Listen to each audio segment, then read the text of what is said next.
കളിച്ച പിണറായി വിജയന് മകളെ കൊണ്ട് സമാധാനം കിട്ടുന്നില്ല. പെണ്ണുങ്ങളെ കയറ്റാൻ, സ്ത്രീകളെ കയറ്റി അവിടുത്തെ വിശ്വാസത്തെ തകർക്കാൻ നോക്കി ഇവിടുത്തെ മുഖ്യമന്ത്രിക്ക് ഇന്നുവരെ സമാധാനം കിട്ടിയിട്ടില്ല. കിടന്നുറങ്ങാൻ പറ്റില്ല. ഇപ്പോഴും ആളുടെ നാട്ടുകാരുടെ കാല് പിടിച്ചിട്ടാണ് ജീവിക്കുന്നത്. അല്ല, 18-ാം പടിയിൽ ഇവർക്ക് എങ്ങനെയാണ് ധൈര്യം ഉണ്ടാവുന്നത് തിരിഞ്ഞിരിക്കാൻ? കേരള പോലീസിന് എന്താ ബോധമില്ലേ 18-ാം പടിയിൽ? പക്ഷെ അറിവില്ലായ്മയായിരിക്കും. ഇപ്പോൾ ഒരുപാട് പുതിയ ആളുകൾ കേരള അല്ലെന്നേ, അവിടെ സെറ്റിൽ ഇവർ പറയുന്നത് സ്വാമി ശരണം എന്ന് പറഞ്ഞിട്ടാണ്. കേരള പോലീസ് വയർലെസ് സെറ്റിലൂടെ പറയുന്നത് സ്വാമി ശരണം എന്ന് പറഞ്ഞിട്ടാണ് അവർ സംസാരിക്കുന്നത്. അതെന്താ അവർക്ക് അറിയില്ലേ? ചേട്ടാ, മണ്ഡലകാലമാണ്, ശബരിമലയിൽ തീർത്ഥാടന കാലമാണ്. ഈ ശബരിമല തീർത്ഥാടന കാലത്ത് പൊതുവേ ഒരു വിവാദങ്ങളുടെ പെരുമഴയാണ്. അവിടെ സൗകര്യങ്ങളില്ല, മറ്റു കാര്യങ്ങളില്ല എന്നൊക്കെ പറയുന്നുണ്ട്. അപ്പോൾ ഈ സമയം ഈ വർഷം പക്ഷേ അത്തരത്തിലുള്ള പരാതികളൊന്നും കേൾക്കാത്ത രീതിയിലുള്ള സജ്ജീകരണങ്ങൾ അവിടെ ഉണ്ടായിട്ടുണ്ടെന്നാണ് ഞാൻ കരുതുന്നത്. അപ്പോൾ അതേസമയം കഴിഞ്ഞ ദിവസം ഒരു ഗുരുതരമായൊരു പ്രശ്നം അവിടെ ഉണ്ടായി.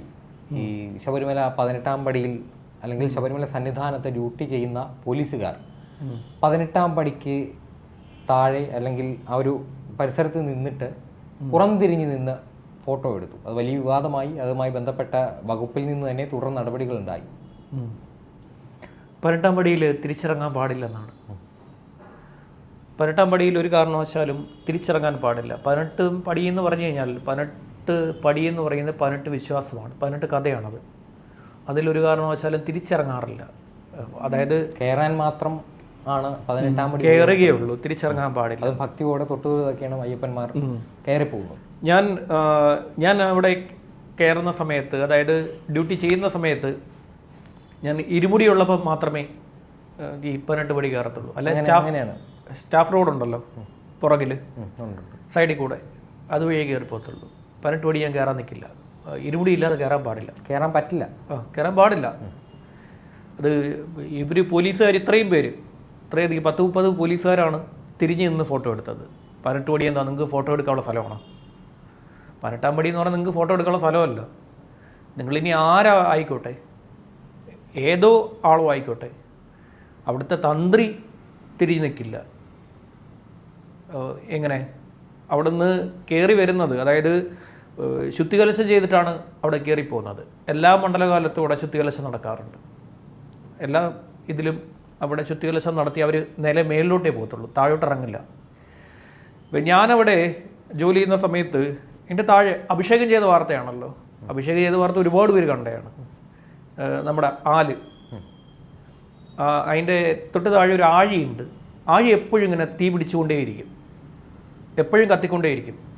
ആ ആല് ഒരിക്കൽ പോലും കരിഞ്ഞു പോയിട്ടില്ല, ഇല കരിഞ്ഞു പോയിട്ടില്ല. കാര്യം അതിൻ്റെ ഒരു പ്രത്യേകത എന്താണെന്ന്, അതിൻ്റെ ഒരു സയൻസ് എന്താണെന്ന് എനിക്ക് മനസ്സിലായിട്ടില്ല ഇതുവരെ. എന്തുകൊണ്ട് ഇത്രയും ചൂടടിക്കുന്ന ഒരു ആലിന് എന്തുകൊണ്ട് അതിൻ്റെ ഇല പോലും കരിഞ്ഞു പോകുന്നില്ല? പക്ഷേ ആ ഒരു വീഡിയോ പുറത്തു വന്ന് കുറച്ച് കഴിഞ്ഞപ്പോൾ യുക്തിവാദികളുണ്ടല്ലോ, ഇവർ ഇതിന് മറുപടിയായിട്ട് വന്നു. ശബരിമല എന്ന് പറയുന്നത്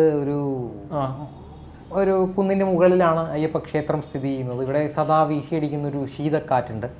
ഈ ശീതക്കാറ്റ് ഇലകളെ തഴുകി കടന്നു പോകുന്നതുകൊണ്ട് ഈ ചൂടൊന്നും അതിന് ഏശില്ല എന്നുള്ള ഒരു തത്വമാണ് അവർ. എങ്ങനെ ഇല്ലാണ്ടിരിക്കും? ചൂടാണ്, ഭയങ്കര ചൂടാണ് അടിക്കുന്നത്. അതെ അതെ, 24 മണിക്കൂർ ചൂടടിക്കുന്ന ഒരു രീതിയിൽ പറയുകയാണെങ്കിൽ പോലും പക്ഷേ അവരെ എതിർക്കാൻ പറ്റും. അഭിഷേകം ജോലി ചെയ്തിട്ടുണ്ട്, ഞാനും ജോലി ചെയ്തിട്ടുണ്ട്. ഞാൻ ചെയ്ത വാർത്തകളൊക്കെ അഭിഷേകം ചെയ്തിട്ടുള്ള വാർത്തകളാണ്. ഇപ്പം മണിയൻ എന്ന് പറയുന്ന ഒരു ആട്, അതെങ്ങനെ അവിടെ ജീവിക്കുന്നു എന്നുള്ളത് നമ്മൾ രണ്ടുപേരും ചെയ്ത വാർത്തയാണ്. ഞാനും ചെയ്തിട്ടുണ്ട്, അഭിഷേകം ചെയ്തിട്ടുണ്ട്. മണിയൊരു വിശ്വാസത്തിന്റെ മുഖമുണ്ട്, അതേസമയം അന്ധവിശ്വാസത്തിന്റെ മുഖമുണ്ട്. മണിയൻ എന്ന് പറയുന്ന ഒരു ആട് ശബരിമല അയ്യപ്പന്റെ സന്നിധാനത്തിന്റെ നിത്യാവകാശിയാണ്. പണ്ടെങ്ങോ ആരോ ഭക്തൻ കൊണ്ട ഉപേക്ഷിച്ചു പോയ മണിയൻ എന്നയാട് കാലങ്ങൾ എങ്ങ് കഴിഞ്ഞിട്ടും മണിയൻ്റെ ഒപ്പം വന്ന കൂട്ടുകാർ, അതുപോലെ തന്നെ ഒരുപാട് മൃഗങ്ങളെ, അതായത് ആടിനെ പോലുള്ള മൃഗങ്ങളെയൊക്കെ ഭക്തർ അയ്യപ്പ സന്നിധിയിൽ എത്തിച്ച് ഉപേക്ഷിച്ച് പോകാറുണ്ട്. അത് അവരുടെ ഒരു വിശ്വാസത്തിൻ്റെ ഭാഗമാണ്. പ്രധാനമായിട്ടും ഈ തമിഴ്നാട്ടിൽ നിന്നും കർണാടകത്തിൽ നിന്നും ഒക്കെ വരുന്ന അയ്യപ്പ ഭക്തർ അങ്ങനെ ചെയ്യാറുണ്ട്. അങ്ങനെ അത്തരത്തിൽ ഉപേക്ഷിച്ച് പോയ മണിയൻ എന്നയാട് വർഷങ്ങൾ കഴിഞ്ഞിട്ടും അതിനെയൊക്കെ അതിജീവിച്ചു. ഈ കാടാണ്, കൊടും കാടാണ്, മൃഗങ്ങൾ ധാരാളമായിട്ടുണ്ട്. ഈ മണ്ഡലകാലം ഈ മണ്ഡലകാലം നിൽക്കുന്ന ഒരു 1-2 മാസം കഴിഞ്ഞാൽ പിന്നെ അവിടെ കൊടും കാടാണ്, ആരുമില്ല. അയ്യപ്പനും ഇത്തരത്തിലുള്ള കുറച്ച് ദേവസ്വം ബോർഡിൻ്റെ കുറച്ച് ജീവനക്കാർ മാത്രമേ ഉള്ളൂ. ഞാനത് ഈ സംഭവം, അതായത് എന്തുകൊണ്ട് കേരള പോലീസിലെ ഇപ്പോൾ ADGPയോടാണ് ഹൈക്കോടതി ചോദിച്ചത്. ADGP ലോ ആൻഡ് ഓർഡറിനോട് ഹൈക്കോടതി ചോദിച്ചു, നിങ്ങളുടെ പോലീസിന് ഇത് എന്താണ് പ്രശ്നം എന്ന് ചോദിച്ചു ഹൈക്കോടതി. കാര്യം ഒരു വിശ്വാസ കേന്ദ്രമല്ലേ, വേറൊരിടത്താണ് ഇത് നടക്കൂ? ഒരിക്കലുമില്ല. വേറെ എവിടെയെങ്കിലും ആണെങ്കിൽ നിങ്ങൾ ഏതെങ്കിലും മറ്റൊരു വിശ്വാസ കേന്ദ്രത്തിൽ സ്ത്രീകളെ കയറ്റാൻ നിങ്ങളെ കൊണ്ട് കേരള പോലീസിനെ കൊണ്ട് പറ്റുമോ? സ്ത്രീകൾ കയറാൻ പാടില്ല എന്ന് പറയുന്ന ഒരു വിശ്വാസ കേന്ദ്രമുണ്ട്, അവിടെ സ്ത്രീകളെ കയറ്റാൻ കേരള പോലീസിനെ കൊണ്ട് പറ്റുമോ? ഇതൊക്കെ നടക്കുന്ന ഇവിടെ മാത്രമേ ഉള്ളൂ. പക്ഷേ അതിന് കോടതി വിധി എന്നൊരു പിൻബലം കൂടി അവർക്കുണ്ടായിരുന്നു. പക്ഷേ വിശ്വാസങ്ങളെ സംരക്ഷിക്കേണ്ടത് സർക്കാരാണ്. കാരണം കേരളത്തിൽ ശബരിമലയെ നശിപ്പിക്കാൻ ഇന്നും ഇന്നലെയല്ല ഇവർ തുടങ്ങിയത്. ശബരിമലയെ നശിപ്പിക്കുക എന്നുള്ളത് ഈ പിണറായി വിജയൻ്റെ അധികാര സ്ഥാനത്തെത്തിയതിൻ്റെ ആ സമയം മുതൽ ശബരിമല എന്ന് പറയുന്നതിനെ നശിപ്പിക്കാൻ ഇവിടെ ശ്രമം നടന്നുകൊണ്ടിരിക്കുകയാണ്, ദീർഘകാലമായി നടക്കുകയാണ്. സ്ത്രീകളെ കയറ്റാൻ നോക്കി. നമ്മൾ എന്താ ഇവിടെ ഒരു സ്ത്രീയും പോകാൻ താല്പര്യപ്പെടുന്നില്ല. സ്വമേധയാ പോകാൻ ആരും. ഇവരെന്താ പറഞ്ഞത്? ആലപ്പുഴയിലെ MP പറഞ്ഞ എന്താ? ആലപ്പുഴ MP പറഞ്ഞത് ഞങ്ങൾ ഒരു വാക്ക് പറഞ്ഞു കഴിഞ്ഞാൽ ഞങ്ങൾ ഇവിടെ സ്ത്രീകളെ കയറ്റുമെന്ന്.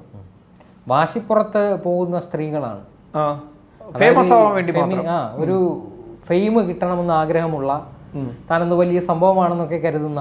അതെ അതെ അതെ ഇവർക്ക് കയറണം, താനെന്തോ വലിയ സംഭവമാണെന്ന് തെളിയിക്കണം. പക്ഷേ അങ്ങനെ കയറിയവരൊക്കെ അവരുടെയൊക്കെ പതനം നമ്മളൊക്കെ കണ്ടതാണ്. കയറിയവരൊക്കെ വീടും. കയറിയ ആരൊക്കെയാ? ബിന്ദു അമ്മണി സമ്മാനം കിട്ടിയിട്ടുണ്ട് ഇന്നുവരെ. രഹന ഫാത്തിമ, ബിന്ദു അമ്മണി BSNL ജോലി പോയി, വലിയ കഷ്ടപ്പാടിലാണ് ജീവിക്കുന്നതെന്നൊക്കെയാണ് അറിയുന്നത്. അദ്ദേഹത്തോട് കളിച്ച ആരും നേരെ പോയി നിന്നിട്ടില്ല. ഈ പിണറായി വിജയൻ പോലും കളിച്ച പിണറായി വിജയന് മകളെ കൊണ്ട് സമാധാനം കിട്ടുന്നില്ല. അവിടെ പെണ്ണുങ്ങളെ കയറ്റാൻ, സ്ത്രീകളെ കയറ്റി അവിടുത്തെ വിശ്വാസത്തെ തകർക്കാൻ നോക്കി ഇവിടുത്തെ മുഖ്യമന്ത്രിക്ക് ഇന്നുവരെ സമാധാനം കിട്ടിയിട്ടില്ല. കിടന്നുറങ്ങാൻ പറ്റില്ല. ഇപ്പോഴും ആളുടെ നാട്ടുകാരുടെ കാല് പിടിച്ചിട്ടാണ് ജീവിക്കുന്നത്. അതിനൊരു പ്രായശ്ചിത്തമായിട്ടാണ് ഈ മണ്ഡലകാലത്ത് സകല മുന്നൊരുക്കങ്ങളും. സാധാരണ സെപ്റ്റംബറിലൊക്കെയാണ് ഈ മണ്ഡലകാലത്തിൻ്റെ മുന്നൊരുക്കങ്ങൾ ശബരിമലയിൽ തുടങ്ങാറുള്ളത്. അതിന് പകരം ഇത്തവണ ജൂലൈയിലേ തുടങ്ങി കൃത്യമായി ഓരോ പദ്ധതികളും അവിടെ നടക്കേണ്ട നിർമ്മാണ പദ്ധതികൾ ദേവസ്വം മന്ത്രി തന്നെ വിലയിരുത്തി അത്തരത്തിലുള്ള വലിയ രീതിയിലുള്ള സംഘാടനം ഇത്തവണ ഉണ്ടായി. അതിനോടൊപ്പം തന്നെ എടുത്തു പറയേണ്ട ഒരു സംഭവം കഴിഞ്ഞൊരു ഏതോ ഒരു ഡിബേറ്റിൽ നമ്മൾ പറഞ്ഞിട്ടുണ്ട്.